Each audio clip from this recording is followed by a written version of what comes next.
Hello students, welcome to MOS classes. इस video में हम 8th क्लास मैथ एनसीईआरटी की जो नई बुक है उसके चैप्टर नंबर 4 की एक्सरसाइज 4.1 के सभी क्वेश्चंस को सॉल्व करेंगे। फर्स्ट क्वेश्चन में हमसे कहा गया है a survey was made to find the type of music that a certain group of young people liked in a city. इसका ये मतलब है स्टूडेंट्स कि एक शहर में एक सर्वे किया गया जिसमें उस शहर के यंग पीपल से ये पूछा गया कि उन्हें किस टाइप का म्यूजिक पसंद है।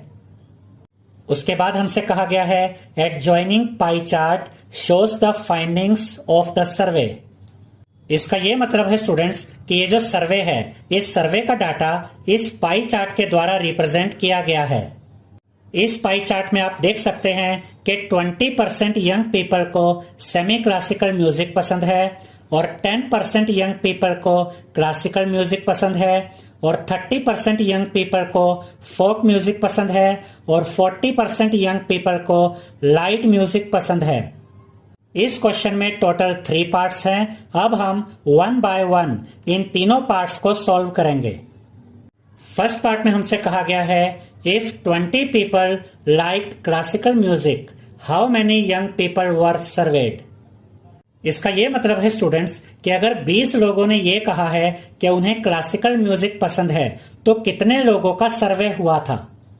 अब यहाँ पर आप देख सकते हैं स्टूडेंट्स कि जितने भी लोगों का सर्वे हुआ उनमें से 10% लोगों ने यह कहा कि उन्हें क्लासिकल म्यूजिक पसंद है और यहाँ पर हमें नंबर्स में बताया गया है कि जितने भी लोगों का सर्वे हुआ उसमें से 20 पीपल यानी कि 20 लोगों ने कहा कि उन्हें क्लासिकल म्यूजिक पसंद है।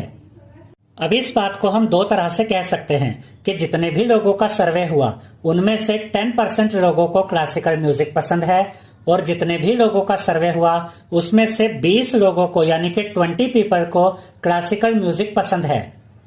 यानी कि जितने भी लोगों का सर्वे हुआ उनका 10% इक्वल है 20 के। तो इसके सॉल्यूशन में हम लिखेंगे let the number of people served be x, यानी कि जितने भी लोगों का सर्वे हुआ उन्हें हमने x लेट कर लिया है।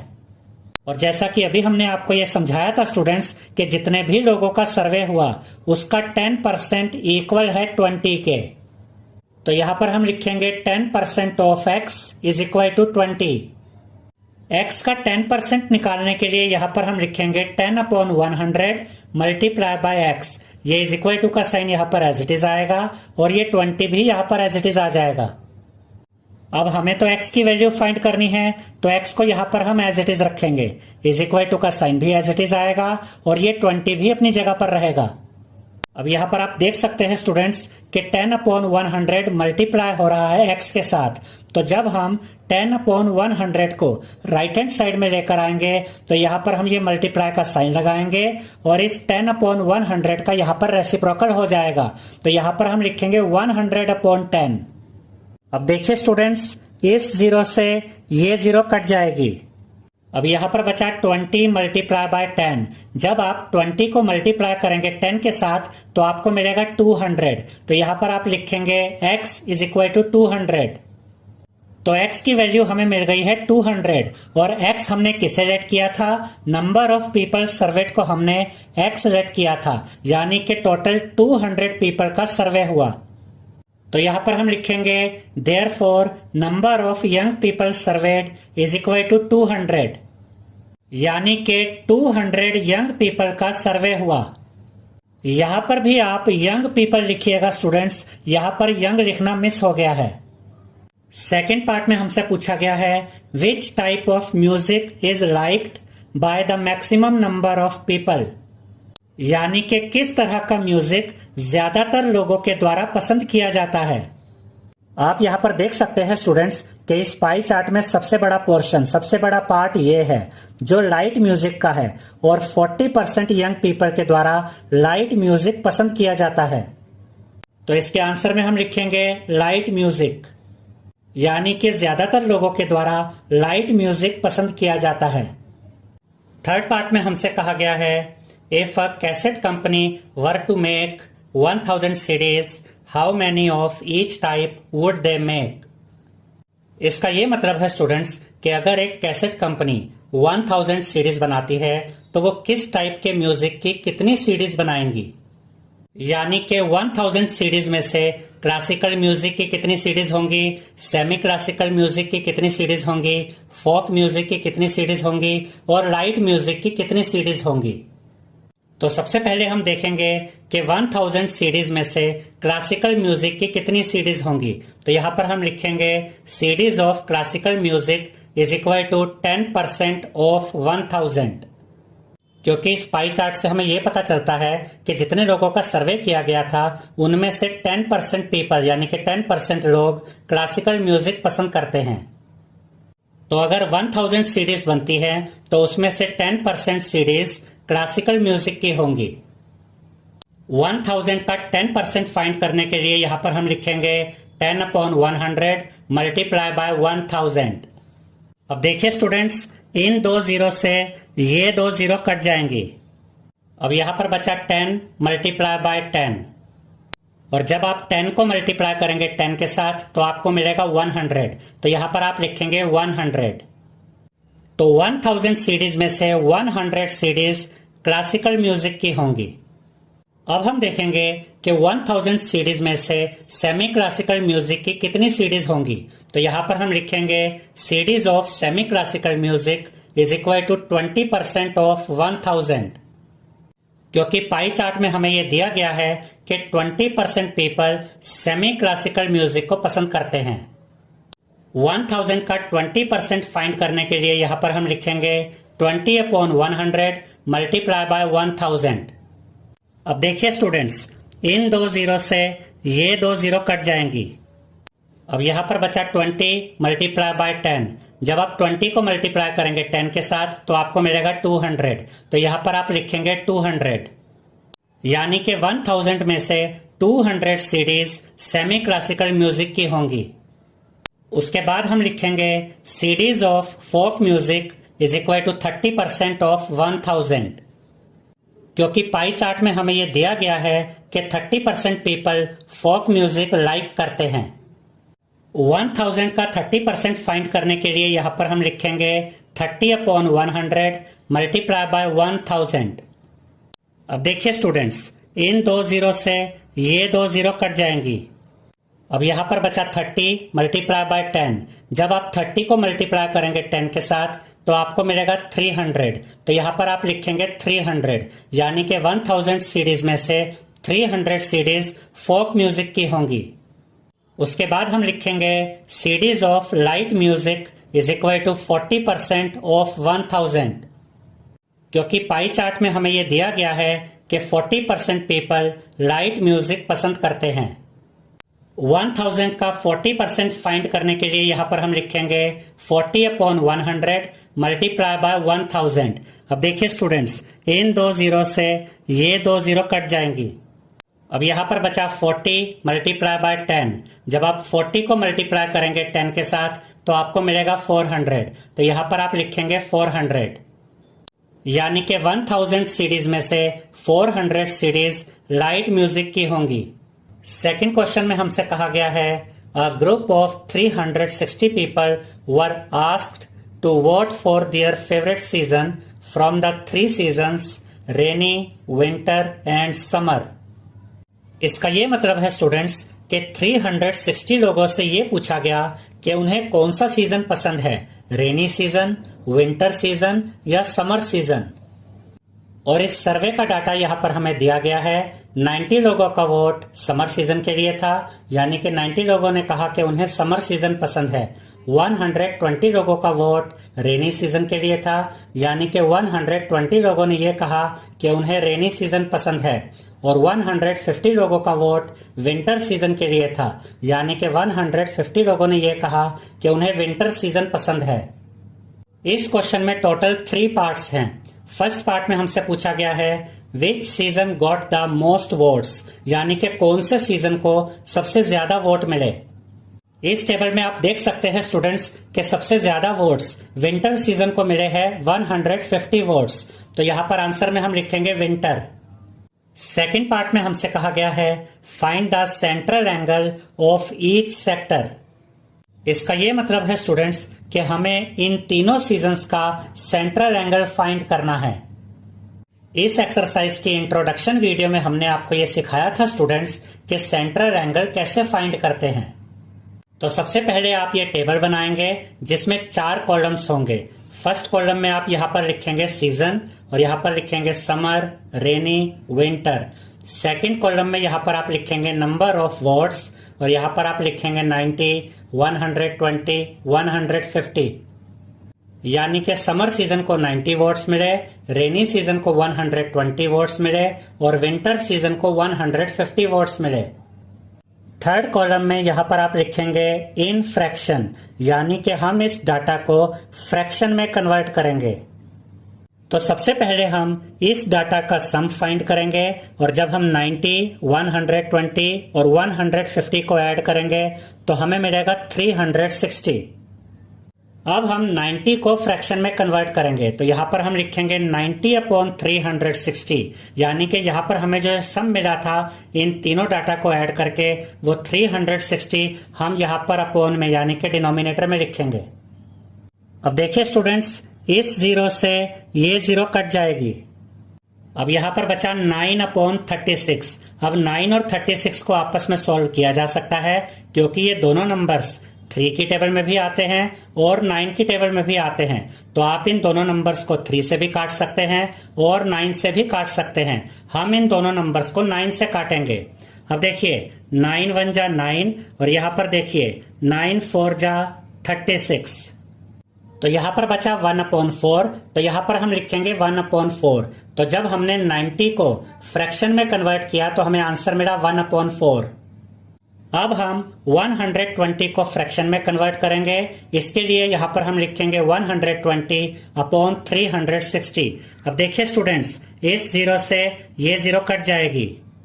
अब यहां पर बचा 12 अपॉन 36। अब 12 अपॉन 36 को भी आपस में सॉल्व किया जा सकता है क्योंकि ये दोनों नंबर्स 2 की टेबल में भी आते हैं, 3 की टेबल में भी आते हैं, 4 की टेबल में भी आते हैं, 6 की टेबल में भी आते हैं और 12 की टेबल में भी आते हैं। तो आप इन दोनों नंबर्स को 2 से भी काट सकते हैं, 3 से भी काट सकते हैं, 4 से भी काट सकते हैं, 6 से भी काट सकते हैं और 12 से भी काट सकते हैं। हम इन दोनों नंबर्स को 12 से काटेंगे। अब देखिए 12 1 जा 12 और यहां पर देखिए 12 3 जा 36। तो यहां पर बचा 1/3, तो यहां पर हम लिखेंगे 1/3। तो जब हमने 120 को फ्रैक्शन में कन्वर्ट किया तो हमें आंसर मिला 1/3। अब हम 150 को फ्रैक्शन में कन्वर्ट करेंगे तो यहां पर हम लिखेंगे 150 अपॉन 360। अब देखिए स्टूडेंट्स कि इस 0 से ये 0 कट जाएगी। अब यहां पर बचा 15 अपॉन 36। 15 अपॉन 36 को सॉल्व किया जा सकता है क्योंकि ये दोनों नंबर्स 3 की टेबल में आते हैं। तो हम इन दोनों नंबर्स को 3 से काटेंगे। अब देखिए 3 5 जा 15 और यहां पर देखिए 3 1 जा 3, ये 6 बचा, 3 2 जा 6। अब यहां पर बचा 5/12, तो यहां पर हम लिखेंगे 5/12। तो जब हमने 150 को फ्रैक्शन में कन्वर्ट किया तो हमें आंसर मिला 5/12। अब हमने इन तीनों सीजन के डाटा को फ्रैक्शन में कन्वर्ट कर लिया है।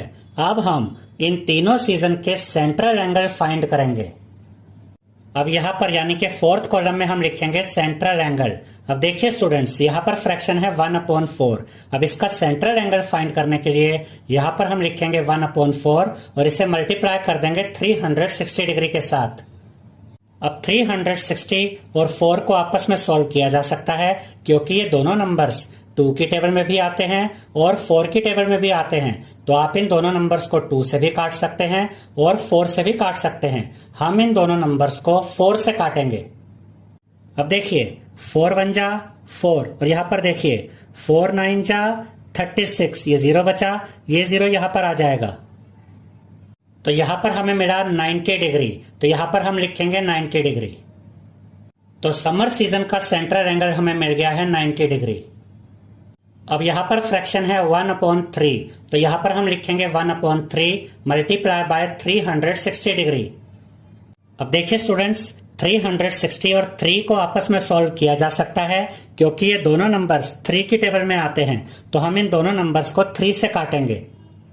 अब देखिए 3 1 जा 3 और यहां पर देखिए 3 1 जा 3, यहां पर 6 है, 3 2 जा 6, ये 0 बचा, ये 0 हम यहां पर लिखेंगे। तो यहां पर हमें मिला 120 डिग्री, तो यहां पर हम लिखेंगे 120 डिग्री। तो रेनी सीजन का सेंट्रल एंगल हमें मिल गया है 120 डिग्री। अब यहां पर फ्रैक्शन है 5/12, तो यहां पर हम लिखेंगे 5/12 मल्टीप्लाई बाय 360 डिग्री। अब देखिए स्टूडेंट्स, 360 डिग्री और 12 को आपस में सॉल्व किया जा सकता है, क्योंकि ये दोनों नंबर्स 2 की टेबल में भी आते हैं, 3 की टेबल में भी आते हैं, 4 की टेबल में भी आते हैं, 6 की टेबल में भी आते हैं और 12 की टेबल में भी आते हैं। तो आप इन दोनों नंबर्स को 2 से भी काट सकते हैं, 3 से भी काट सकते हैं, 4 से भी काट सकते हैं, 6 से भी काट सकते हैं और 12 से भी काट सकते हैं। हम इन दोनों नंबर्स को 12 से काटेंगे। अब देखिए स्टूडेंट्स, 12 1 जा 12 और यहां पर देखिए 12 3 जा 36, ये 0 बचा, ये 0 हम यहां पर लिखेंगे। अब यहां पर बचा 5 मल्टीप्लाई बाय 30।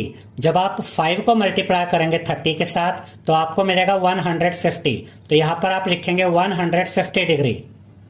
तो विंटर सीजन का सेंट्रल एंगल हमें मिल गया है 150 डिग्री। अब हमें तीनों सीजन के सेंट्रल एंगल्स मिल गए हैं। अब हम इस डाटा का पाई चार्ट बना सकते हैं। पाई चार्ट बनाने के लिए आप अपनी कन्वीनियंस के हिसाब से कंपास को ओपन करेंगे और इस तरह से सर्कल बनाएंगे।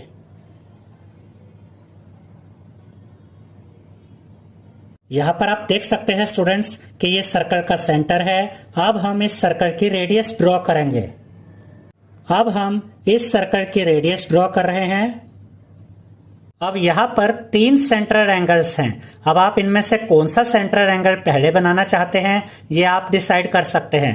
आप अगर चाहे तो 90 डिग्री का एंगल पहले बना सकते हैं, आप अगर चाहे तो 120 डिग्री का एंगल पहले बना सकते हैं और आप 150 डिग्री का एंगल भी पहले बना सकते हैं। हम पहले 90 डिग्री का सेंट्रल एंगल बनाएंगे और उसके बाद हम 120 डिग्री का सेंट्रल एंगल बनाएंगे। और जो तीसरा सेंट्रल एंगल है 150 डिग्री, ये एंगल अपने आप बन जाएगा। याद रखिएगा स्टूडेंट्स कि अगर हमारे पास 3 सेंट्रल एंगल्स हैं तो हमें सिर्फ 2 सेंट्रल एंगल बनाने पड़ते हैं, तीसरा सेंट्रल एंगल अपने आप बन जाता है। अब सबसे पहले हम सर्कल के सेंटर पे 90 डिग्री का एंगल बनाएंगे। उसके लिए हम प्रोट्रैक्टर यानी कि डी के इस पॉइंट को यहां पर सेंटर पे इस तरह से रखेंगे और यहां पर आप देख सकते हैं कि 90 डिग्री का एंगल यहां पर है, तो 90 डिग्री के एंगल का पॉइंट हम यहां पर बनाएंगे। अब हम सेंटर को 90 डिग्री के एंगल के इस पॉइंट के साथ ज्वाइन कर देंगे, लेकिन हम इस लाइन को यहां तक नहीं बढ़ाएंगे बल्कि सेंटर से सर्कल तक बनाएंगे। ये 90 डिग्री का एंगल है तो यहां पर हम 90 डिग्री के एंगल का सिंबल बनाएंगे। आप अगर चाहें तो यहां पर 90 डिग्री लिख भी सकते हैं। इसके बाद हम 120 डिग्री का एंगल बनाएंगे। अब ध्यान से देखिए स्टूडेंट्स कि जो 90 डिग्री का एंगल है वो इस रेडियस पर बना है और जो 120 डिग्री का एंगल होगा वो इस रेडियस पर बनेगा। अब हम प्रोट्रैक्टर यानी कि डी के इस पॉइंट को यहां पर इस तरह से रखेंगे। अब क्योंकि ये एंगल इस लाइन की लेफ्ट साइड में बन रहा है तो एंगल्स राइट से स्टार्ट होंगे। 0, 10, 20, 30, 40, 50, 60, 70, 80 degree, 90 degree, 100 degree, 110 degree, 120 degree. तो 120 डिग्री एंगल का पॉइंट हम यहां पर बनाएंगे। अब हम सेंटर को 120 डिग्री एंगल के इस पॉइंट के साथ ज्वाइन करेंगे, लेकिन हम इस लाइन को यहां तक नहीं बढ़ाएंगे बल्कि सेंटर से सर्कल तक बढ़ाएंगे। ये एंगल 120 डिग्री है तो यहां पर हम लिखेंगे 120 डिग्री। अब हमारे पास ये 3 सेंट्रल एंगल्स हैं जिसमें से 2 सेंट्रल एंगल यहां पर हमने बना दिए हैं, 90 डिग्री एंड 120 डिग्री। तो जो ये तीसरा सेंट्रल एंगल है 150 डिग्री, ये यहां पर अपने आप बन गया है। तो यहां पर हम लिखेंगे 150 डिग्री।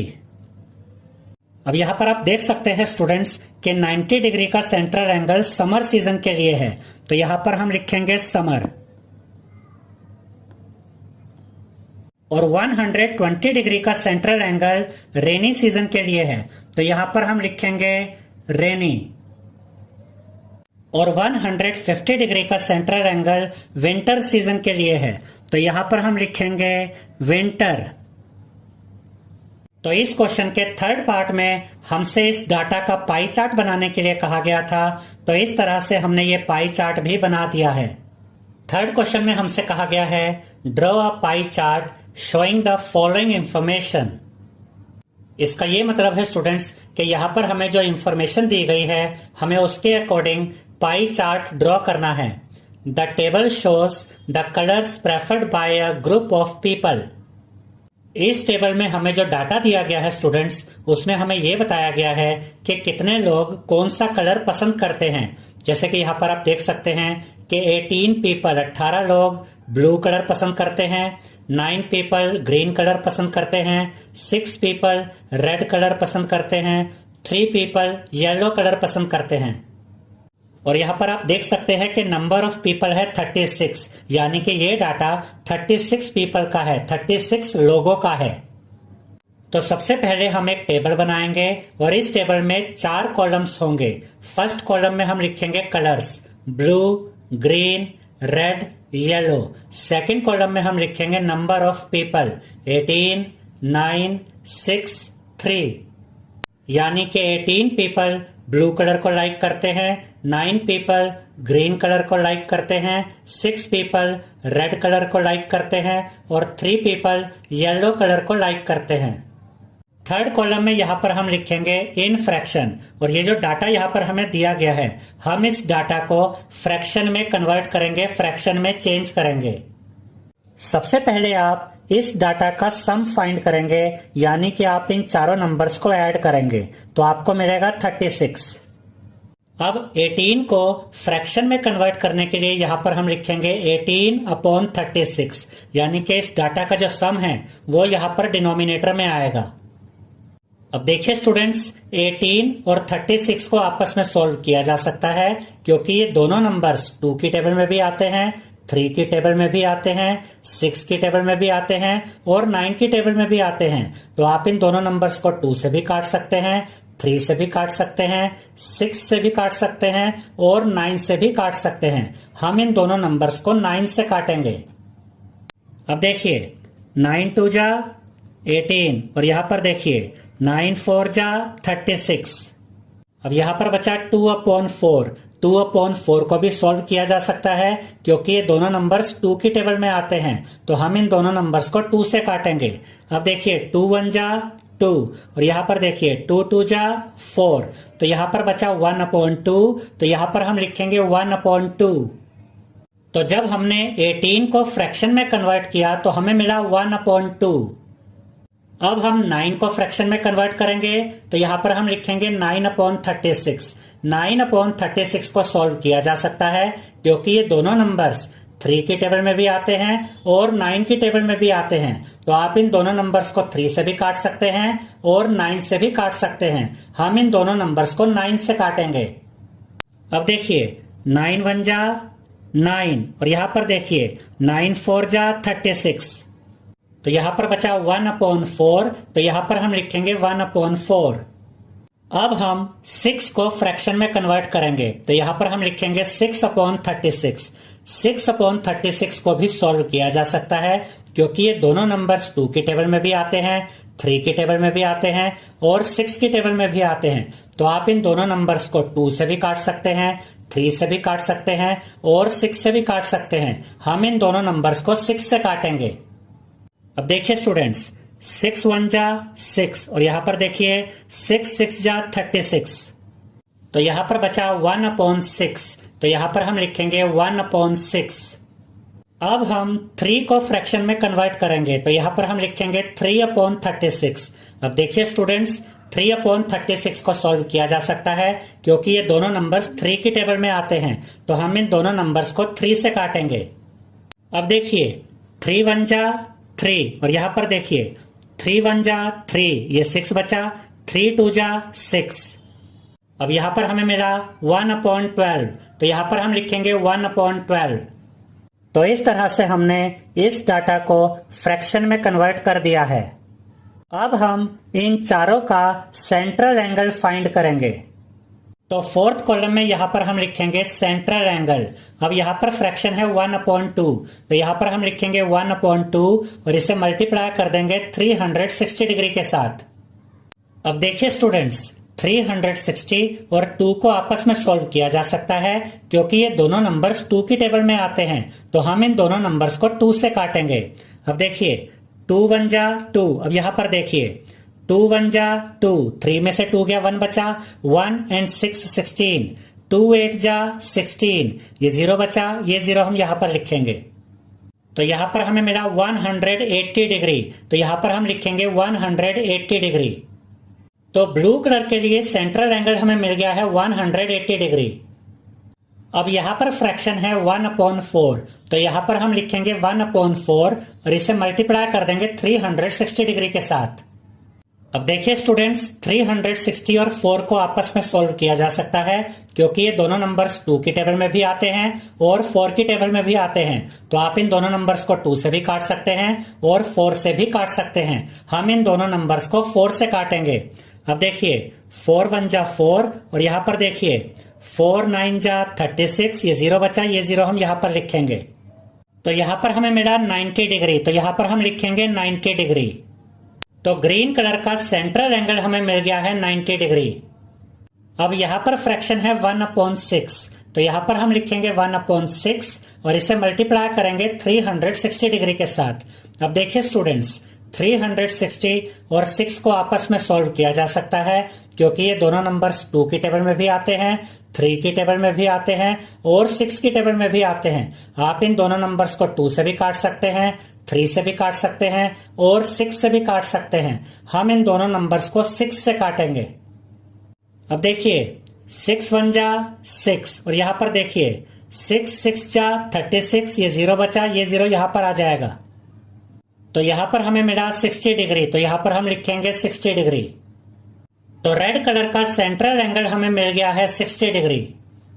अब यहां पर फ्रैक्शन है 1/12, तो यहां पर हम लिखेंगे 1/12 और इसे मल्टीप्लाई कर देंगे 360 डिग्री के साथ। अब देखिए स्टूडेंट्स, 360 और 12 को आपस में सॉल्व किया जा सकता है क्योंकि ये दोनों नंबर्स 2 की टेबल में भी आते हैं, 3 की टेबल में भी आते हैं, 4 की टेबल में भी आते हैं, 6 की टेबल में भी आते हैं और 12 की टेबल में भी आते हैं। तो आप इन दोनों नंबर्स को 2 से भी काट सकते हैं, 3 से भी काट सकते हैं, 4 से भी काट सकते हैं, 6 से भी काट सकते हैं और 12 से भी काट सकते हैं। हम इन दोनों नंबर्स को 12 से काटेंगे। अब देखिए 12 1 जा 12 और यहां पर देखिए 12 3 जा 36, ये 0 बचा, ये 0 यहां पर आ जाएगा। तो यहां पर हमें मिल गया है 30 डिग्री, तो यहां पर हम लिखेंगे 30 डिग्री। तो येलो कलर का सेंट्रल एंगल हमें मिल गया है 30 डिग्री। तो इस तरह से हमें यहां पर 4 सेंट्रल एंगल्स मिले हैं, 180 degree, 90 degree, 60 degree and 30 degree. अब हम पाई चार्ट बनाएंगे। याद रखिएगा स्टूडेंट्स कि यहाँ पर 4 सेंट्रल एंगल्स हैं, तो हमें सिर्फ 3 सेंट्रल एंगल्स बनाने होंगे, चौथा सेंट्रल एंगल अपने आप बन जाएगा। अब आप कौन सा सेंट्रल एंगल पहले बनाना चाहते हैं ये आप डिसाइड कर सकते हैं। आप अगर चाहें तो 180 डिग्री का एंगल पहले बना सकते हैं, आप अगर चाहें तो 90 डिग्री का एंगल पहले बना सकते हैं, आप अगर चाहें तो 60 डिग्री का एंगल पहले बना सकते हैं या आप 30 डिग्री का एंगल भी पहले बना सकते हैं। तो हम यहाँ पर सबसे पहले 90 डिग्री का एंगल बनाएंगे, उसके बाद हम 60 डिग्री का एंगल बनाएंगे, उसके बाद हम 30 डिग्री का एंगल बनाएंगे और ये जो फोर्थ एंगल है 180 डिग्री, ये 180 डिग्री का एंगल अपने आप बन जाएगा। पाई चार्ट बनाने के लिए आप अपनी कन्वीनियंस के हिसाब से कंपास को ओपन करेंगे और इस तरह से ये सर्कल बनाएंगे। यहां पर आप देख सकते हैं स्टूडेंट्स कि ये इस सर्कल का सेंटर है। अब हम इस सर्कल की रेडियस ड्रॉ करेंगे। अब हम इस सर्कल की रेडियस ड्रॉ कर रहे हैं। यहां पर आप देख सकते हैं स्टूडेंट्स कि इस सर्कल की रेडियस हमने ड्रॉ कर दी है। अब हम सबसे पहले 90 डिग्री का सेंट्रल एंगल यहां पर बनाएंगे। इसके लिए हम प्रोट्रैक्टर यानी कि डी के इस पॉइंट को यहां पर इस तरह से रखेंगे। यहां पर आप देख सकते हैं स्टूडेंट्स के 90 डिग्री का एंगल यहां पर बन रहा है, तो 90 डिग्री एंगल का पॉइंट हम यहां पर बनाएंगे। अब हम सेंटर को 90 डिग्री के एंगल के इस पॉइंट के साथ ज्वाइन कर देंगे, लेकिन हम इस लाइन को यहां तक नहीं बढ़ाएंगे बल्कि सेंटर से सर्कल तक बढ़ाएंगे। ये 90 डिग्री का एंगल है, तो यहां पर हम 90 डिग्री एंगल का सिंबल बनाएंगे, और अगर आप चाहे तो यहां पर 90 डिग्री लिख भी सकते हैं। और 90 डिग्री का सेंट्रल एंगल ग्रीन कलर के लिए है, तो यहां पर हम लिखेंगे ग्रीन। अब हम 60 डिग्री का सेंट्रल एंगल बनाएंगे, और 60 डिग्री का सेंट्रल एंगल इस रेडियस पर बनेगा। इसके लिए हम प्रोट्रैक्टर यानी कि डी के इस पॉइंट को यहां सर्कल के सेंटर पर इस तरह से रखेंगे। अब क्योंकि ये एंगल इस लाइन की लेफ्ट साइड में बन रहा है, तो एंगल्स राइट से स्टार्ट होंगे। 0, 10 degree, 20 degree, 30 degree, 40 degree, 50 degree, 60 degree. तो 60 डिग्री एंगल का पॉइंट हम यहां पर बनाएंगे। अब हम सेंटर को 60 डिग्री के एंगल के इस पॉइंट के साथ ज्वाइन कर देंगे, लेकिन हम इस लाइन को यहां तक नहीं बढ़ाएंगे बल्कि सेंटर से सर्कल तक बढ़ाएंगे। ये 60 डिग्री का एंगल है, तो यहां पर हम लिखेंगे 60 डिग्री। और 60 डिग्री का सेंट्रल एंगल रेड कलर के लिए है, तो यहां पर हम लिखेंगे रेड। अब हम 30 डिग्री का सेंट्रल एंगल बनाएंगे, और 30 डिग्री का सेंट्रल एंगल इस रेडियस पर यहां पर बनेगा। इसके लिए हम प्रोट्रैक्टर यानी कि डी के इस पॉइंट को यहां पर इस तरह से रखेंगे। अब क्योंकि ये एंगल इस लाइन की लेफ्ट साइड में बन रहा है, तो एंगल्स राइट से स्टार्ट होंगे। 0, 10 डिग्री, 20 डिग्री, 30 डिग्री। तो 30 डिग्री एंगल का पॉइंट हम यहां पर बनाएंगे। अब हम सेंटर को 30 डिग्री एंगल के इस पॉइंट के साथ ज्वाइन करेंगे, लेकिन हम इस लाइन को यहां तक नहीं बढ़ाएंगे बल्कि सेंटर से सर्कल तक बढ़ाएंगे। ये 30 डिग्री का एंगल है, तो यहां पर हम लिखेंगे 30 डिग्री। और 30 डिग्री का सेंट्रल एंगल येलो कलर के लिए है, तो यहां पर हम लिखेंगे येलो। देखिए स्टूडेंट्स, 4 में से 3 सेंट्रल एंगल्स यहां पर हमने बना दिए हैं, 90 डिग्री, 60 डिग्री, 30 डिग्री। और जो 4th सेंट्रल एंगल है यानी कि 180 डिग्री, ये 180 डिग्री का एंगल यहां पर अपने आप बन गया है। और 180 डिग्री का सेंट्रल एंगल ब्लू कलर के लिए है, तो यहां पर हम लिखेंगे ब्लू। तो इस तरह से हमने इस डाटा का पाई चार्ट ड्रॉ कर लिया है। ये वाला पोर्शन ब्लू कलर के लिए है, ये वाला पोर्शन ग्रीन कलर के लिए है, ये वाला पोर्शन रेड कलर के लिए है, और ये वाला पोर्शन येलो कलर के लिए है। 4th क्वेश्चन में हमसे कहा गया है the adjoining pie chart gives the marks scored in an examination by a student in Hindi, English, mathematics, social science and science. इसका ये मतलब है स्टूडेंट्स कि यहाँ पर हमें ये पाई चार्ट दिया गया है, और इस पाई चार्ट में हमें ये बताया गया है कि एक स्टूडेंट को हिंदी में, इंग्लिश में, मैथमेटिक्स में, सोशल साइंस में और साइंस में कितने मार्क्स मिले हैं। अब ध्यान से देखिए स्टूडेंट्स कि इस पाई चार्ट में हमें इस स्टूडेंट के मार्क्स नहीं दिए गए हैं, बल्कि सभी सब्जेक्ट्स के सेंट्रल एंगल्स दिए गए हैं। जैसे मैथमेटिक्स का सेंट्रल एंगल है 90 डिग्री, इंग्लिश का सेंट्रल एंगल है 55 डिग्री, हिंदी का सेंट्रल एंगल है 70 डिग्री, साइंस का सेंट्रल एंगल है 80 डिग्री, और सोशल साइंस का सेंट्रल एंगल है 65 डिग्री। तो आपको याद रखना है कि ये मार्क्स नहीं है बल्कि सेंट्रल एंगल्स हैं।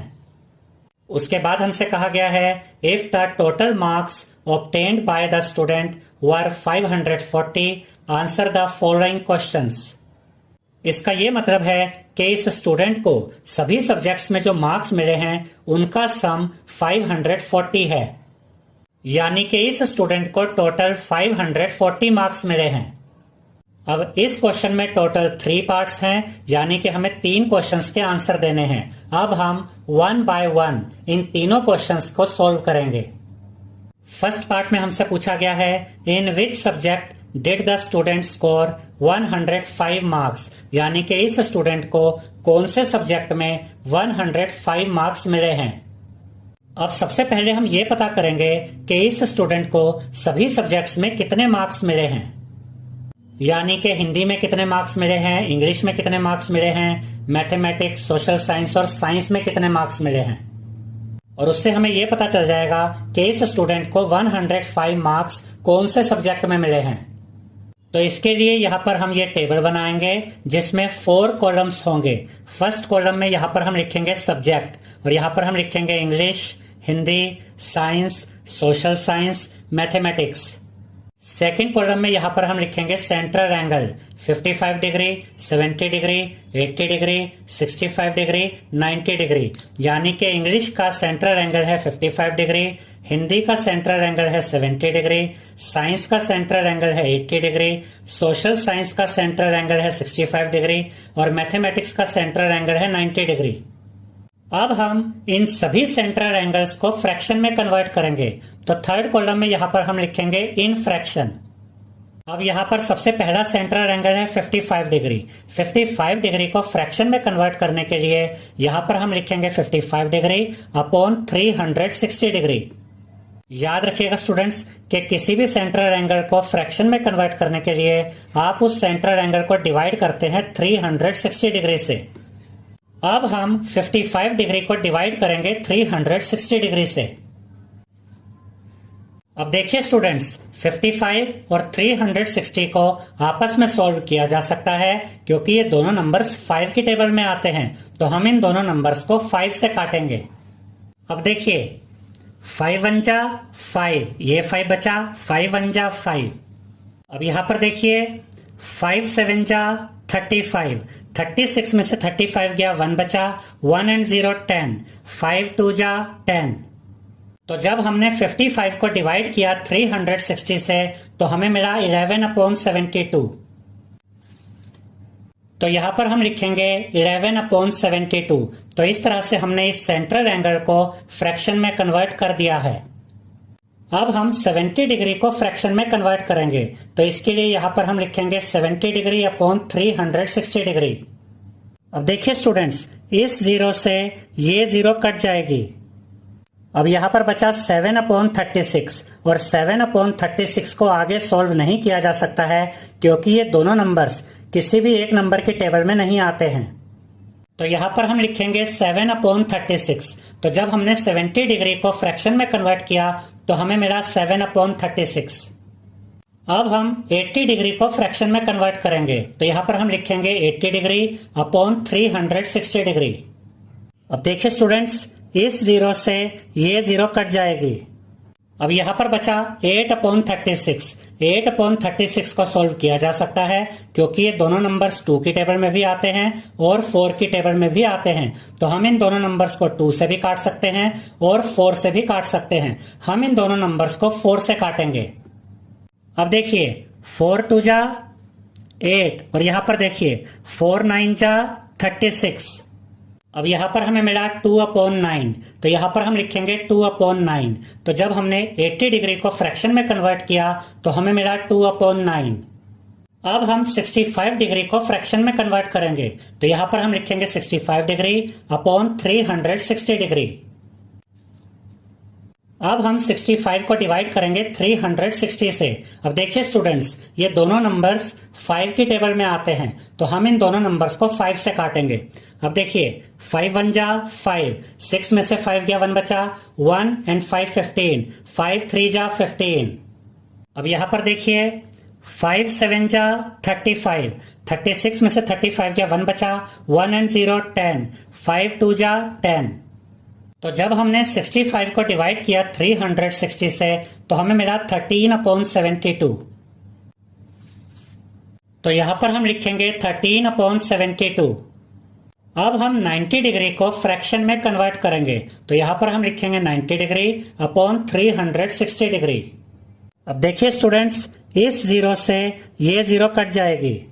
अब यहां पर बचा 9/36। 9/36 को सॉल्व किया जा सकता है क्योंकि ये दोनों नंबर्स 3 की टेबल में भी आते हैं और 9 की टेबल में भी आते हैं, तो हम इन दोनों नंबर्स को 3 से भी काट सकते हैं और 9 से भी काट सकते हैं। हम इन दोनों नंबर्स को 9 से काटेंगे।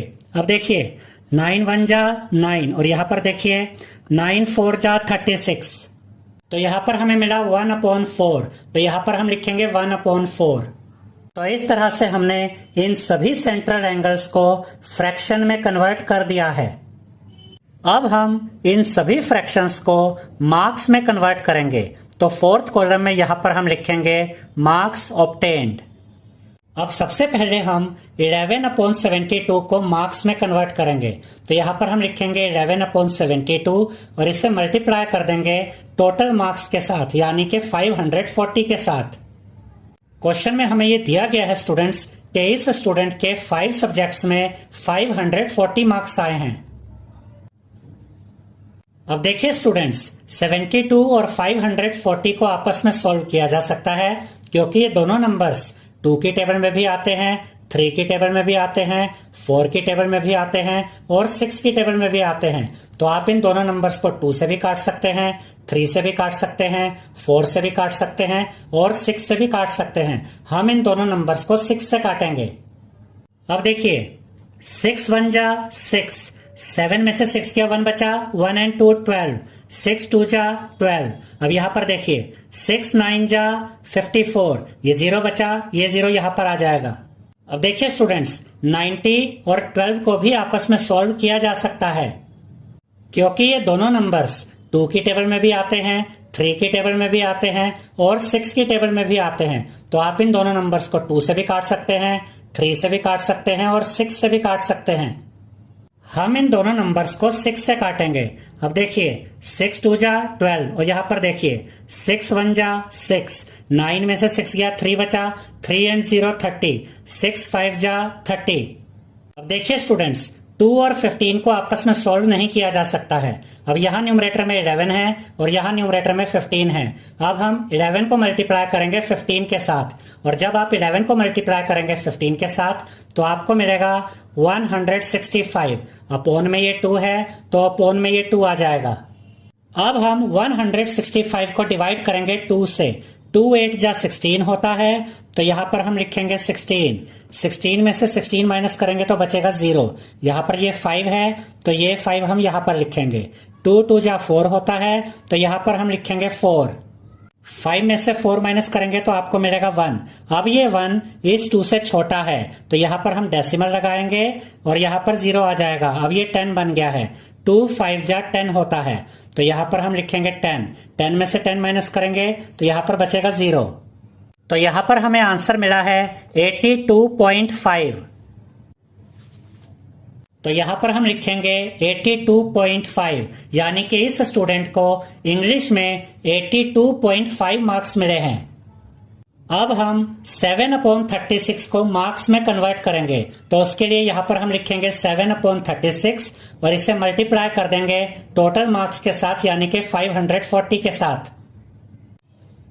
अब देखिए स्टूडेंट्स 36 और 540 को आपस में सॉल्व किया जा सकता है क्योंकि ये दोनों नंबर्स 2 की टेबल में भी आते हैं, 3 की टेबल में भी आते हैं, 4 की टेबल में भी आते हैं और 6 की टेबल में भी आते हैं।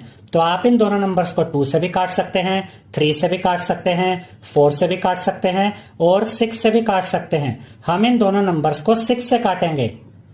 अब देखिए 6 6 जा 36 और यहां पर देखिए 6 9 जा 54, ये 0 बचा, ये 0 यहां पर आ जाएगा। अब देखिए स्टूडेंट्स 90 और 6 को भी आपस में सॉल्व किया जा सकता है क्योंकि ये दोनों नंबर्स 2 की टेबल में भी आते हैं, 3 की टेबल में भी आते हैं और 6 की टेबल में भी आते हैं। तो आप इन दोनों नंबर्स को 2 से भी काट सकते हैं, 3 से भी काट सकते हैं और 6 से भी काट सकते हैं। हम इन दोनों नंबर्स को 6 से काटेंगे। अब देखिए 6 1 जा 6 और यहां पर देखिए 6 1 जा 6, 9 में से 6 गया 3 बचा, 3 and 0 30, 6 5 जा 30। अब हम 7 को मल्टीप्लाई करेंगे 15 के साथ और जब आप 7 को मल्टीप्लाई करेंगे 15 के साथ तो आपको मिलेगा 105। तो यहाँ पर हम लिखेंगे 105, यानी कि इस स्टूडेंट को हिंदी में 105 मार्क्स मिले हैं। अब हम 2/9 को मार्क्स में कन्वर्ट करेंगे, तो यहाँ पर हम लिखेंगे 2/9 और इसे मल्टीप्लाई कर देंगे 540 के साथ। अब देखिए स्टूडेंट्स, 540 और 9 को आपस में सॉल्व किया जा सकता है, क्योंकि ये दोनों नंबर्स 3 की टेबल में भी आते हैं और 9 की टेबल में भी आते हैं। तो आप इन दोनों नंबर्स को 3 से भी काट सकते हैं और 9 से भी काट सकते हैं। हम इन दोनों नंबर्स को 9 से काटेंगे। अब देखिए 9 1 जा 9 और यहाँ पर देखिए 9 6 जा 54, ये 0 बचा, ये 0 यहाँ पर आ जाएगा। अब हम 2 को मल्टीप्लाई करेंगे 60 के साथ, और जब आप 2 को मल्टीप्लाई करेंगे 60 के साथ तो आपको मिलेगा 120। तो यहां पर हम लिखेंगे 120, यानी कि इस स्टूडेंट को साइंस में 120 मार्क्स मिले हैं। अब हम 13/72 को मार्क्स में कन्वर्ट करेंगे, तो यहां पर हम लिखेंगे 13/72 और इसे हम मल्टीप्लाई कर देंगे 540 के साथ। अब देखिए स्टूडेंट्स, 540 और 72 को आपस में सॉल्व किया जा सकता है, क्योंकि ये दोनों नंबर्स 2 की टेबल में भी आते हैं, 3 की टेबल में भी आते हैं, 4 की टेबल में भी आते हैं, 6 की टेबल में भी आते हैं और 9 की टेबल में भी आते हैं। हम इन दोनों नंबर्स को 9 से काटेंगे। अब देखिए 9 8 जा 72 और यहाँ पर देखिए 9 6 जा 54, ये 0 बचा, ये 0 यहाँ पर आ जाएगा। अब देखिए स्टूडेंट्स, 60 और 8 को भी आपस में सॉल्व किया जा सकता है, क्योंकि ये दोनों नंबर्स 2 की टेबल में भी आते हैं और 4 की टेबल में भी आते हैं। तो आप इन दोनों नंबर्स को 2 से भी काट सकते हैं और 4 से भी काट सकते हैं। हम इन दोनों नंबर्स को 4 से काटेंगे। अब देखिए 4 2 जा 8 और यहाँ पर देखिए 4 1 जा 4, 6 में से 4 क्या 2 बचा, 2 and 0 20, 4 5 जा 20। अब 15 और 2 को आपस में सॉल्व नहीं किया जा सकता है, तो हम 13 को मल्टीप्लाई करेंगे 15 के साथ। और जब आप 13 को मल्टीप्लाई करेंगे 15 के साथ तो आपको मिलेगा 195। अपोन में यहाँ पर 2 है तो यहाँ अपोन में 2 आ जाएगा। अब हम 195 को डिवाइड करेंगे 2 से। 2 9 जा 18 होता है, तो यहाँ पर हम लिखेंगे 18। 19 में से 18 माइनस करेंगे तो आपको मिलेगा 1, ये 5 हम यहाँ पर लिखेंगे। 2 7 जा 14 होता है, तो यहाँ पर हम लिखेंगे 14। 15 में से 14 माइनस करेंगे तो यहाँ पर आपको मिलेगा 1। अब ये 1 इस 2 से छोटा है, तो यहाँ पर हम डेसिमल लगाएंगे और यहाँ पर 0 आएगा। 2 5 जा 10 होता है, तो यहाँ पर हम लिखेंगे 10। 10 में से 10 माइनस करेंगे तो यहाँ 0 बचेगा। तो यहाँ पर हमें आंसर मिला है 97.5। तो यहाँ पर हम लिखेंगे 97.5, यानी कि इस स्टूडेंट को सोशल साइंस में 97.5 मार्क्स मिले हैं। अब हम 1/4 को मार्क्स में कन्वर्ट करेंगे, तो यहाँ पर हम लिखेंगे 1/4 और इसे मल्टीप्लाई करेंगे 540 के साथ। अब देखिए स्टूडेंट्स, 540 और 4 को आपस में सॉल्व किया जा सकता है, क्योंकि ये दोनों नंबर्स 2 की टेबल में भी आते हैं और 4 की टेबल में भी आते हैं। तो आप इन दोनों नंबर्स को 2 से भी काट सकते हैं और 4 से भी काट सकते हैं। हम इन दोनों नंबर्स को 4 से काटेंगे। अब यहाँ पर देखिए 4 1 जा 4 और यहाँ पर देखिए 4 1 जा 4, 5 में से 4 गया, 1 बचा, 1 and 4 14। 4 3 जा 12, 14 में से 12 गया, 2 बचा, 2 and 0 20, 4 5 जा 20। तो यहाँ पर हमें मिला 135। तो यहाँ पर हम लिखेंगे 135, यानी कि इस स्टूडेंट को मैथमेटिक्स में 135 मार्क्स मिले हैं।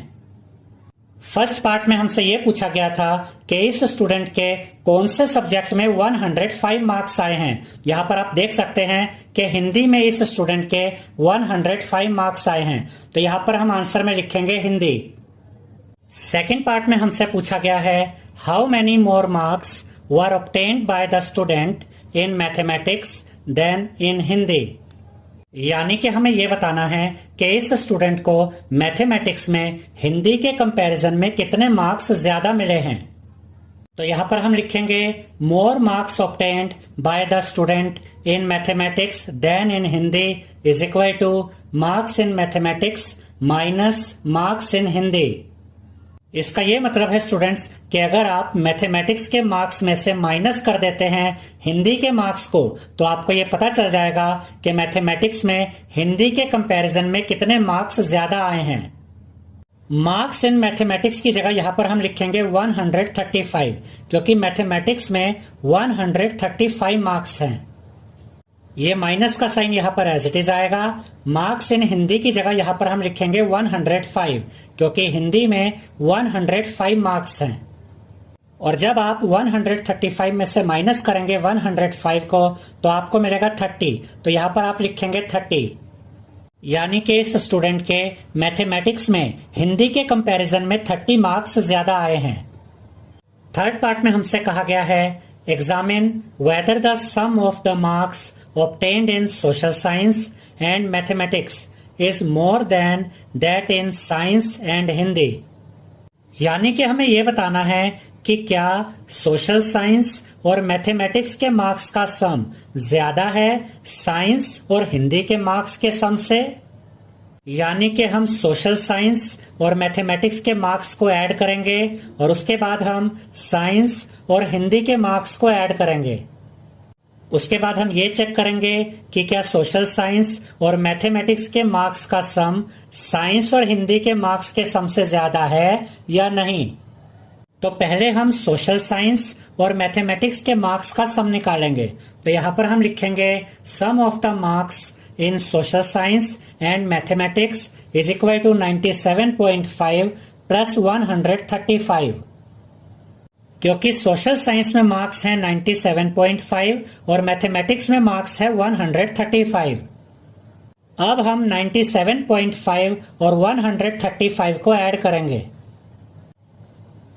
तो यहां पर हम लिखेंगे 0.5, 7 प्लस 5 12 होता है, 12 का 2 हम यहां पर लिखेंगे और 1 यहां पर कैरी आ जाएगा। 1 प्लस 9 10 होता है, 10 प्लस 3 13 होता है, 13 का 3 हम यहां पर लिखेंगे, 1 यहां पर कैरी आ जाएगा। 1 प्लस 1 2 होता है, तो यहां पर हम 2 लिखेंगे। तो जब हमने 97.5 को और 135 को ऐड किया तो हमें मिला 232.5। तो यहां पर हम लिखेंगे 232.5। तो सोशल साइंस और मैथमेटिक्स के मार्क्स का सम है 232.5।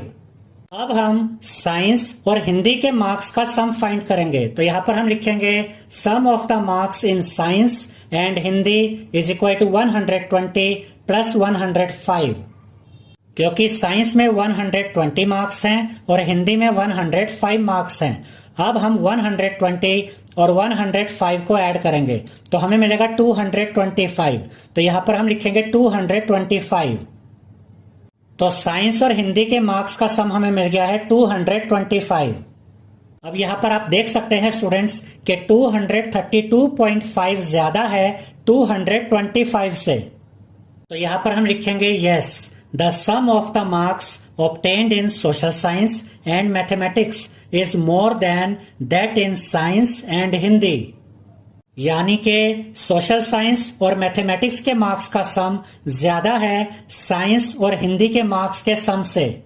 फिफ्थ क्वेश्चन में हमसे कहा गया है the number of students in a hostel speaking different languages is given below, display the data in a pie chart.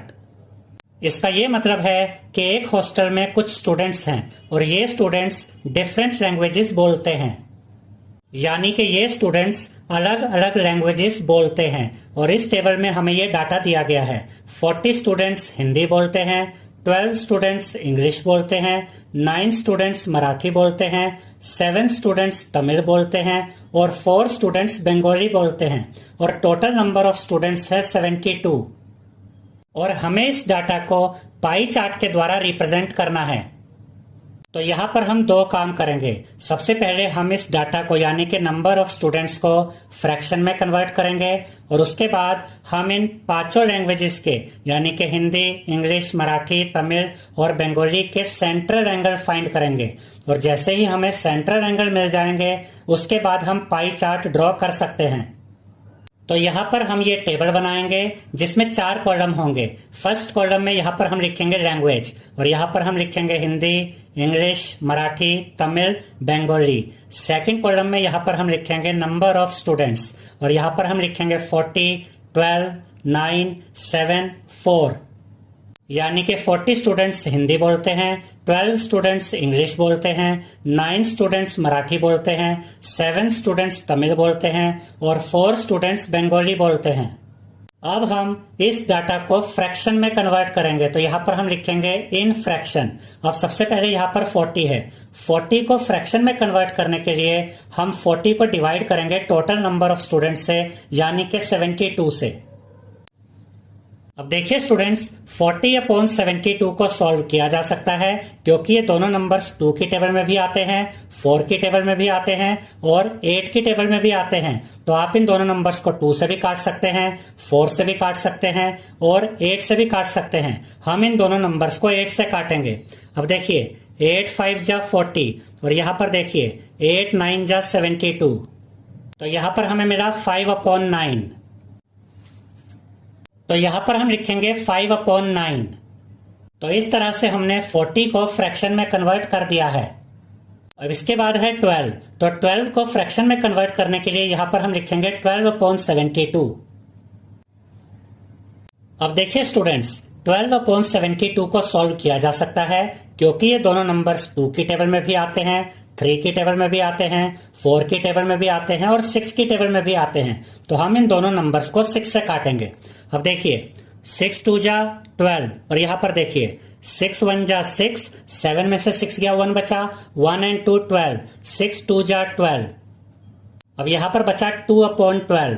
2/12 को भी सॉल्व किया जा सकता है क्योंकि ये दोनों नंबर्स 2 की टेबल में आते हैं। तो हम इन दोनों नंबर्स को 2 से काटेंगे।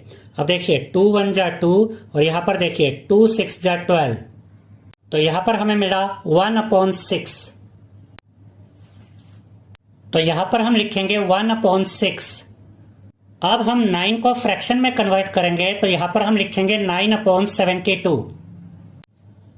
अब देखिए स्टूडेंट्स, 9/72 को सॉल्व किया जा सकता है क्योंकि ये दोनों नंबर्स 3 की टेबल में भी आते हैं और 9 की टेबल में भी आते हैं। तो आप इन दोनों नंबर्स को 3 से भी काट सकते हैं और 9 से भी काट सकते हैं। हम इन दोनों नंबर्स को 9 से काटेंगे। अब देखिए 9 1 जा 9 और यहाँ पर देखिए 9 8 जा 72। तो यहाँ पर हमें मिला 1/8। तो यहाँ पर हम लिखेंगे 1/8। अब 7 को फ्रैक्शन में कन्वर्ट करने के लिए यहाँ पर हम लिखेंगे 7/72। 7/72 को आगे सॉल्व नहीं किया जा सकता है क्योंकि ये दोनों नंबर्स किसी एक नंबर की टेबल में नहीं आते हैं। तो जब हमने 7 को फ्रैक्शन में कन्वर्ट किया तो हमें मिला 7/72। 4 को फ्रैक्शन में कन्वर्ट करने के लिए यहां पर हम लिखेंगे 4/72। अब देखिए स्टूडेंट्स, 4/72 को सॉल्व किया जा सकता है क्योंकि ये दोनों नंबर्स 2 की टेबल में भी आते हैं और 4 की टेबल में भी आते हैं। तो आप इन दोनों नंबर्स को 2 से भी काट सकते हैं और 4 से भी काट सकते हैं। हम इन दोनों नंबर्स को 4 से काटेंगे। अब देखिए 4 1 जा 4 और यहां पर देखिए 4 1 जा 4, 7 में से 4 गया 3 बचा, 3 and 2 32, 4 8 जा 32। तो यहां पर हमें मिला 1/18। तो यहां पर हम लिखेंगे 1/18। तो इस तरह से हमने इस डाटा को फ्रैक्शन में कन्वर्ट कर दिया है। अब हम इन सभी के सेंट्रल एंगल फाइंड करेंगे। तो 4th कॉलम में यहां पर हम लिखेंगे सेंट्रल एंगल। अब यहां पर सबसे पहले फ्रैक्शन है 5/9। इसका सेंट्रल एंगल फाइंड करने के लिए यहां पर हम लिखेंगे 5/9 और इसे मल्टीप्लाई कर देंगे 360 डिग्री के साथ। अब देखिए स्टूडेंट्स, 360 और 9 को आपस में सॉल्व किया जा सकता है क्योंकि ये दोनों नंबर्स 3 की टेबल में भी आते हैं और 9 की टेबल में भी आते हैं। तो आप इन दोनों नंबर्स को 3 से भी काट सकते हैं और 9 से भी काट सकते हैं। हम इन दोनों नंबर्स को 9 से काटेंगे। अब देखिए 9 1 जा 9 और यहाँ पर देखिए 9 4 जा 36, ये 0 बचा, ये 0 यहाँ पर आ जाएगा। अब हम 5 को मल्टीप्लाई करेंगे 40 के साथ तो हमें मिलेगा 200। तो यहां पर हम लिखेंगे 200 डिग्री। तो हिंदी लैंग्वेज का सेंट्रल एंगल हमें मिल गया है 200 डिग्री। अब इसके बाद है 1/6। इसका सेंट्रल एंगल फाइंड करने के लिए यहां पर हम लिखेंगे 1/6 और इसे मल्टीप्लाई कर देंगे 360 डिग्री के साथ। अब देखिए स्टूडेंट्स, 360 और 6 को आपस में सॉल्व किया जा सकता है क्योंकि ये दोनों नंबर्स 2 की टेबल में भी आते हैं, 3 की टेबल में भी आते हैं और 6 की टेबल में भी आते हैं। तो आप इन दोनों नंबर्स को 2 से भी काट सकते हैं, 3 से भी काट सकते हैं और 6 से भी काट सकते हैं। हम इन दोनों नंबर्स को 6 से काटेंगे। अब देखिए 6 1 जा 6 और यहां पर देखिए 6 6 जा 36, ये 0 बचा, ये 0 यहां पर आ जाएगा। तो यहां पर हमें मिला 60। तो यहां पर हम लिखेंगे 60 डिग्री। तो इंग्लिश लैंग्वेज का सेंट्रल एंगल हमें मिल गया है 60 डिग्री। अब इसके बाद फ्रैक्शन है 1/8। तो इसका सेंट्रल एंगल फाइंड करने के लिए यहां पर हम लिखेंगे 1/8 और इसे मल्टीप्लाई कर देंगे 360 डिग्री के साथ। अब देखिए स्टूडेंट्स, 360 और 8 को आपस में सॉल्व किया जा सकता है क्योंकि ये दोनों नंबर्स 2 की टेबल में भी आते हैं, 4 की टेबल में भी आते हैं और 8 की टेबल में भी आते हैं। तो आप इन दोनों नंबर्स को 2 से भी काट सकते हैं, 4 से भी काट सकते हैं और 8 से भी काट सकते हैं। हम इन दोनों नंबर्स को 8 से काटेंगे। अब देखिए 8 1 जा 8 और यहां पर देखिए 8 4 जा 32, 36 में से 32 गया, 4 बचा, 4 and 0 40, 8 5 जा 40। तो यहां पर हमें मिला 45। तो यहां पर हम लिखेंगे 45 डिग्री। तो मराठी लैंग्वेज का सेंट्रल एंगल हमें मिल गया है 45 डिग्री। अब अगला फ्रैक्शन है 7/72। इसका सेंट्रल एंगल फाइंड करने के लिए यहां पर हम लिखेंगे 7/72 और इसे मल्टीप्लाई कर देंगे 360 डिग्री के साथ। अब देखिए स्टूडेंट्स, 360 और 72 को आपस में सॉल्व किया जा सकता है क्योंकि ये दोनों नंबर्स 2 की टेबल में भी आते हैं, 3 की टेबल में भी आते हैं, 4 की टेबल में भी आते हैं, 6 की टेबल में भी आते हैं, 8 की टेबल में भी आते हैं और 9 की टेबल में भी आते हैं। तो आप इन दोनों नंबर्स को 2 से भी काट सकते हैं, 3 से भी काट सकते हैं, 4 से भी काट सकते हैं, 6 से भी काट सकते हैं, 8 से भी काट सकते हैं और 9 से भी काट सकते हैं। हम इन दोनों नंबर्स को 9 से काटेंगे। अब देखिए 9 8 जा 72 और यहां पर देखिए 9 4 जा 36, ये 0 बचा, ये 0 यहां पर आ जाएगा। अब देखिए स्टूडेंट्स, 40 और 8 को भी आपस में सॉल्व किया जा सकता है क्योंकि ये दोनों नंबर्स 2 की टेबल में भी आते हैं, 4 की टेबल में भी आते हैं और 8 की टेबल में भी आते हैं। तो आप इन दोनों नंबर्स को 2 से भी काट सकते हैं, 4 से भी काट सकते हैं और 8 से भी काट सकते हैं। हम इन दोनों नंबर्स को 8 से काटेंगे। अब देखिए 8 1 जा 8 और यहां पर देखिए 8 5 जा 40। अब हम 7 को मल्टीप्लाई करेंगे 5 के साथ तो हमें मिलेगा 35। तो यहां पर हम लिखेंगे 35 डिग्री। तो तमिल लैंग्वेज का सेंट्रल एंगल हमें मिल गया है 35 डिग्री। अगला फ्रैक्शन है 1/18। इसका सेंट्रल एंगल फाइंड करने के लिए यहां पर हम लिखेंगे 1/18 और इसे मल्टीप्लाई कर देंगे 360 डिग्री के साथ। अब देखिए स्टूडेंट्स, 360 और 18 को आपस में सॉल्व किया जा सकता है क्योंकि ये दोनों नंबर्स 2 की टेबल में भी आते हैं, 3 की टेबल में भी आते हैं, 6 की टेबल में भी आते हैं और 9 की टेबल में भी आते हैं। तो आप इन दोनों नंबर्स को 2 से भी काट सकते हैं, 3 से भी काट सकते हैं, 6 से भी काट सकते हैं और 9 से भी काट सकते हैं। हम इन दोनों नंबर्स को 9 से काटेंगे। अब देखिए 9 2 जा 18 और यहां पर देखिए 9 4 जा 36, ये 0 बचा, ये 0 यहां पर आ जाएगा। अब देखिए स्टूडेंट्स, 40 और 2 को भी आपस में सॉल्व किया जा सकता है क्योंकि ये दोनों नंबर्स 2 की टेबल में आते हैं। तो हम इन दोनों नंबर्स को 2 से काटेंगे। अब देखिए 2 1 जा 2 और यहां पर देखिए 2 2 जा 4, ये 0 बचा, ये 0 यहां पर आ जाएगा। तो यहां पर हमें मिला 20। तो यहां पर हम लिखेंगे 20 डिग्री। तो बंगाली लैंग्वेज का सेंट्रल एंगल हमें मिल गया है 20 डिग्री। अब हमें इन पांचों लैंग्वेज के सेंट्रल एंगल यहां पर मिल गए हैं। अब हम इस डाटा को पाई चार्ट के द्वारा रिप्रेजेंट कर सकते हैं। अब ध्यान से देखिए स्टूडेंट्स कि यहाँ पर 5 सेंट्रल एंगल्स हैं। तो हम इनमें से कोई भी 4 सेंट्रल एंगल्स बनाएंगे और जो 5वां सेंट्रल एंगल होगा वो अपने आप बन जाएगा। आप कौन सा सेंट्रल एंगल पहले बनाना चाहते हैं ये आप डिसाइड कर सकते हैं। हम यहाँ पर सबसे पहले 60 डिग्री का एंगल बनाएंगे, उसके बाद हम 45 डिग्री का एंगल बनाएंगे, उसके बाद हम 35 डिग्री का एंगल बनाएंगे, उसके बाद हम 20 डिग्री का एंगल बनाएंगे और ये जो 200 डिग्री का एंगल है ये अपने आप बन जाएगा। यानी कि हम ये 4 सेंट्रल एंगल्स बनाएंगे और ये 5वां सेंट्रल एंगल अपने आप बन जाएगा।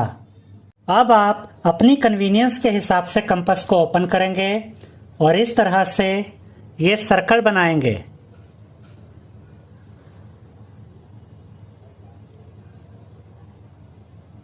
यहां पर आप देख सकते हैं स्टूडेंट्स कि ये इस सर्कल का सेंटर है।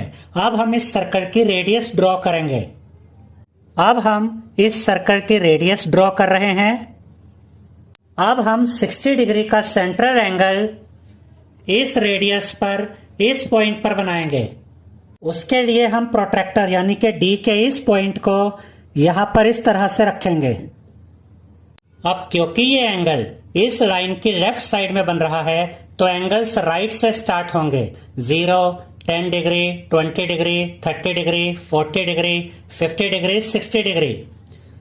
तो 60 डिग्री एंगल का पॉइंट हम यहां पर बनाएंगे। अब हम सेंटर को इस 60 डिग्री एंगल के पॉइंट के साथ ज्वाइन करेंगे।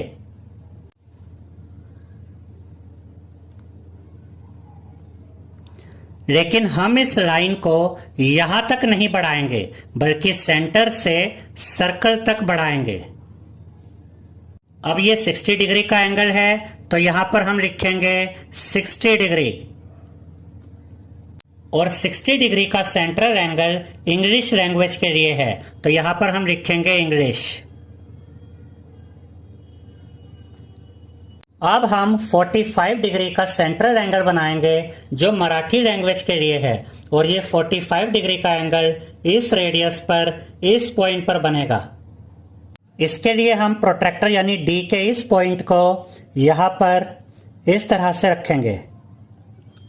अब क्योंकि ये एंगल इस लाइन की लेफ्ट साइड में बन रहा है तो एंगल्स राइट से स्टार्ट होंगे। 0, 10 डिग्री, 20 डिग्री, 30 डिग्री, 40 डिग्री और ये 50 डिग्री है। तो जो 45 डिग्री होगा वो 40 डिग्री और 50 डिग्री के मिडल में यानी कि यहां पर होगा। तो 45 डिग्री एंगल का पॉइंट हम यहां पर बनाएंगे।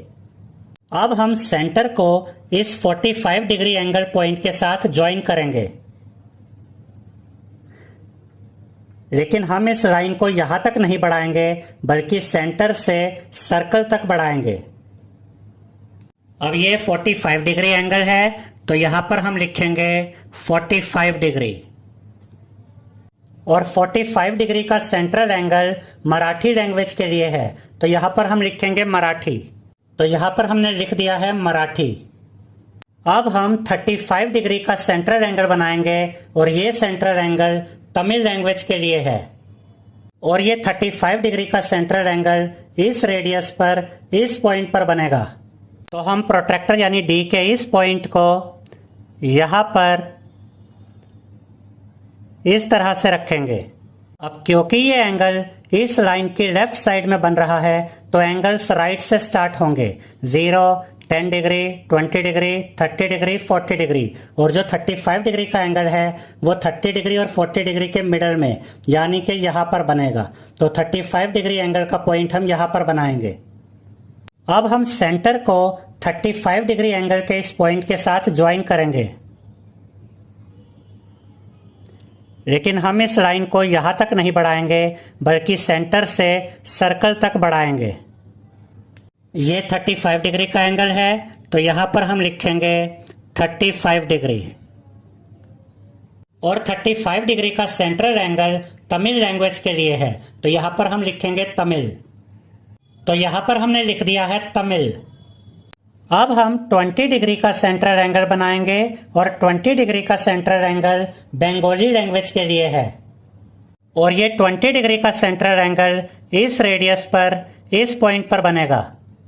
इसके लिए हम प्रोट्रैक्टर यानी डी के इस पॉइंट को यहां पर इस तरह से रखेंगे। अब क्योंकि ये एंगल इस लाइन के लेफ्ट साइड में बन रहा है तो एंगल्स राइट से स्टार्ट होंगे 0, 10 डिग्री, 20 डिग्री। तो 20 डिग्री एंगल का पॉइंट हम यहां पर बनाएंगे।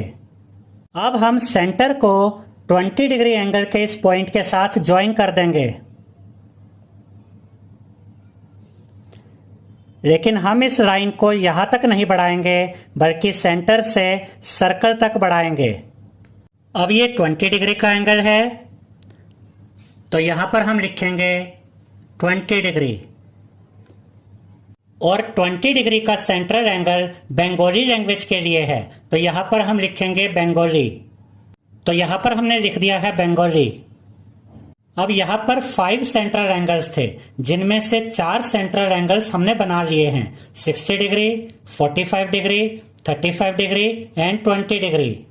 और जो 5वां सेंट्रल एंगल है यानी कि 200 डिग्री, वो यहां पर अपने आप बन गया है तो यहां पर हम लिखेंगे 200 डिग्री। और 200 डिग्री का सेंट्रल एंगल हिंदी लैंग्वेज के लिए है तो यहां पर हम लिखेंगे हिंदी। तो इस तरह से हमने इस डाटा को पाई चार्ट के द्वारा रिप्रेजेंट कर दिया है। आई होप स्टूडेंट्स आपको हमारा ये वीडियो पसंद आया होगा। अगर आपको हमारा ये वीडियो पसंद आया है तो इसे लाइक, शेयर और सब्सक्राइब कीजिए। Thank you.